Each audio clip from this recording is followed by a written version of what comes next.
जाने ओवल्यूशन से लेकर इम्प्लांटेशन तक की पूरी प्रक्रिया।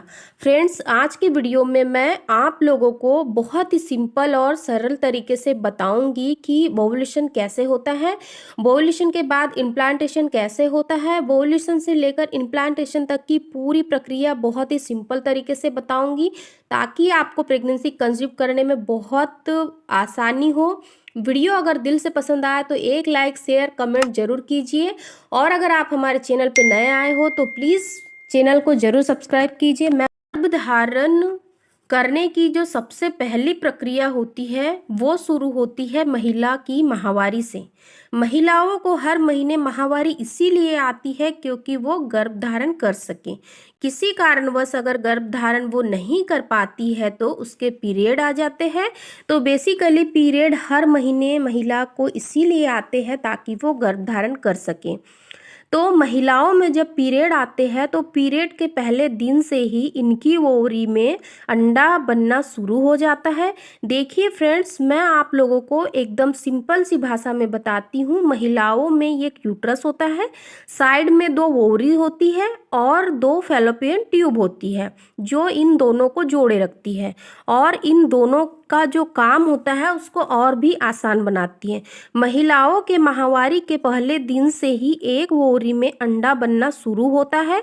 अब कुछ महिलाओं के मन में ये सवाल आता है कि दोनों ओवरी में अंडा नहीं बनता है क्या? जी नहीं, हर महीने एक ओवरी अल्टरनेट काम करती है।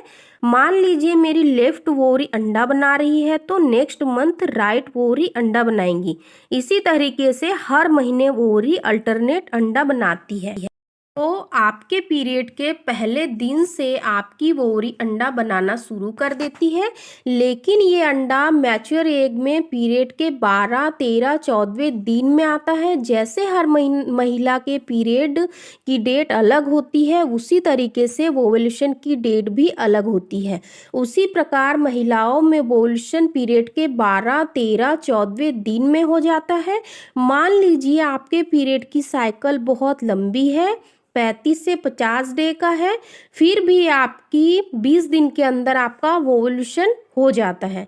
तो ओवल्यूशन होता है, एक ओवरी एक उसको वो पतला करने में हेल्प करते हैं। बहुत सारे स्पर्म एक साथ जुड़ जाते हैं आउटर लेयर को पतला करने में, लेकिन इसमें से एक ही ऐसा स्पर्म होता है जो शक्तिशाली होता है और वो उस अंडे के अंदर प्रवेश कर लेता है। जैसे ही एक स्पर्म उस अंडे के अंदर प्रवेश करता है तो बहुत सारी केमिकल रिएक्शन होती है। अंडे की जो बाहरी लेयर होती है वो बहुत ज़्यादा कड़ी हो जाती है, बहुत ज़्यादा सख्त हो जाती है ताकि दूसरे स्पर्म अंदर ना आ पाए। इसी तरीके से अब बाकी के जो स्पर्म होते हैं वही नष्ट हो जाते हैं और जो स्पर्म होते हैं उस अंडे के अंदर पहुंच चुके होते हैं। अब ये धीरे धीरे करके सेल्स में डिवाइड होते हैं। पहले ये 2 सेल्स में डिवाइड होते हैं, फिर 4 सेल्स में डिवाइड होते हैं, फिर 8 में, फिर 16 में डिवाइड होते हैं। तो फ्रेंड्स, ये सेल डिवाइड की जो प्रक्रिया होती है वो लगभग 8 से 9 दिन तक चलती है। तो आपका ओवल्यूशन यहाँ हो गया, स्पर्म ने एक को फर्टाइल कर लिया। अब ये धीरे से सेल्स में डिवाइड होते हैं और जो आपके फैलोपियन ट्यूब होती है, फैलोपियन ट्यूब बहुत मूवमेंट करती है ताकि जो फर्टिलाइज एग है वो यूट्रस की लाइन में चिपक जाए। फिर आपकी यूट्रस भी गद्दे को तैयार करती है ताकि आपका जो अंडा है वहां आकर इम्प्लांट हो जाए। गद्दा उसको कहते हैं एंडोमेट्रियम लाइन को। ये एंडोमेट्रियम की लाइन आपके पीरियड के दिन आगे बढ़ते हैं। जैसे जैसे आपके अंदर हार्मोन्स में चेंज आता है, आपकी माहवारी के लास्ट के 15 दिनों में आपकी बॉडी में प्रोजेस्टेरॉन हार्मोन्स बढ़ता है। ये प्रोजेस्टेरॉन हार्मोन्स हेल्प करता है एंडोमेट्रियम की लाइन को बनाने में। तो जैसे जैसे ये लाइन मोटी होती है, गर्भ धारण करने के चांसेस ज़्यादा और भी अच्छे हो जाते हैं।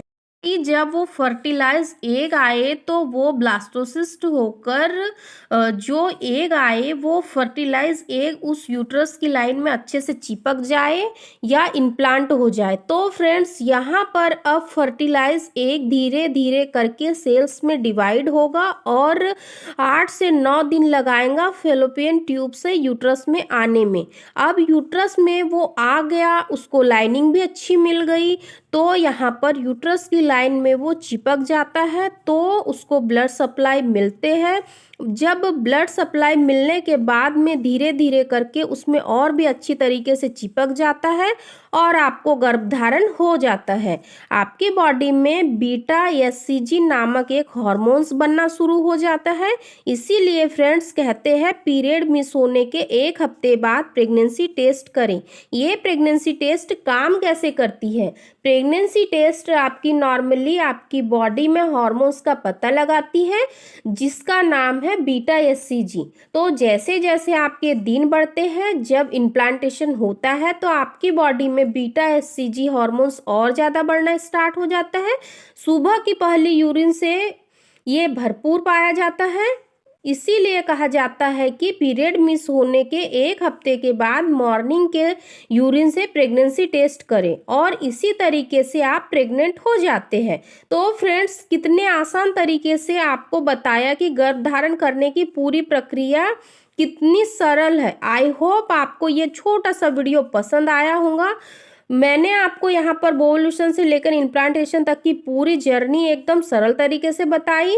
जब एक महिला का पहला पीरियड आता है तो पहले पीरियड से लेकर दूसरे पीरियड के बीच में बहुत ज़्यादा हार्मोन्स चेंज होते हैं, तो इतनी सारी प्रक्रिया होती है, तब जाकर गर्भवती होती है। तो वो बहुत से पड़ाव पार करने के बाद ही फर्टिलाइज एग इम्प्लांट होता है और वो बच्चे के रूप में आपको आगे मिलता है। आई होप आपको अगर वीडियो पसंद आया होगा तो एक लाइक शेयर जरूर कीजिए। अगर वीडियो आपने फर्स्ट टाइम देखा है हमारे चैनल पे तो हमारे चैनल को जरूर सब्सक्राइब करिए। धन्यवाद।